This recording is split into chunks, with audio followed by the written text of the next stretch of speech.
this concept of what is Swasth. So one level of meaning of Swasth, and this is the WHO definition, is that health is a state of complete physical, mental, and emotional and social well-being, and not merely the absence of disease or infirmity. The WHO actually also recognized a fourth dimension of spiritual well-being in 1984, but they're still hesitant about including it in the official definition. They've created many scales. They've created a fantastic scale to measure spiritual well-being and progress on that. But I think, yeah, that world is warming up to the concept of spiritual well-being. What Sri Aurobindo did was he also emphasized, he talked of the hidden potentialities, and therefore he emphasized on this all-round personality development at the physical, mental, intellectual, emotional, and spiritual levels is what he talked of. I think all of us are beginning, I'm hearing, in what we're saying, all of these aspects have come up. Jaya, when you were talking of the world around us, I was hearing you talking of social well-being, essentially how we think of that. The meaning that, the deeper meaning behind this, actually, let's spend some time on that. This is what we are now used to hearing, at least, as common parlance.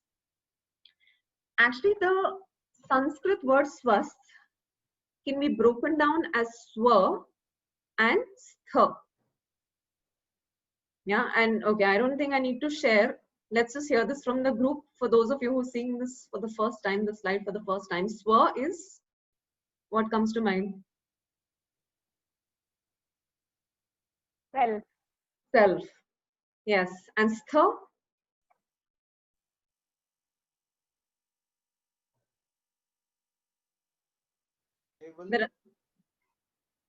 Sorry? Stable. Stable. Okay. Nice. Yeah, actually, there are many words with a very similar prefix. So you'll have stable. In Hindi, you have sthit, sthan. Snehal is nodding her head. Ye wala hai.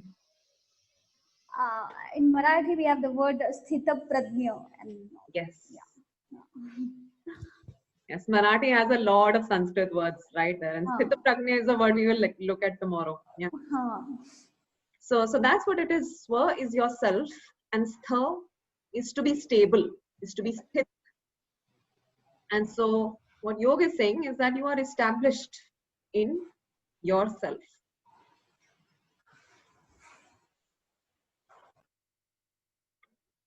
And this is, I think, it's a very beautiful shloka. It's not a shloka really, but a sutra. We will know more about sutras later, but this is from Patanjali's Yoga Sutras, which is a classical text used in Raj Yoga. But the third sutra of this is actually talking of what is the outcome. So in the first sutra, it's a setup. The second sutra is a definition of yoga as per Raj Yoga. The third sutra is this description of this end state. Tada drishtuh swarupe avasthanam. So tada is then, drishtuh is who sees, the seer. So who is observing? The self. Swarupe, its own nature. Swarupe avasthanam is again established in, abides in.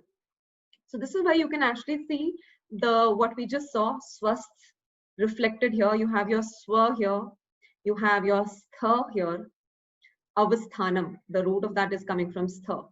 And so, yeah, that is what this is saying. The end goal of that is that we abide, we're established in our true self.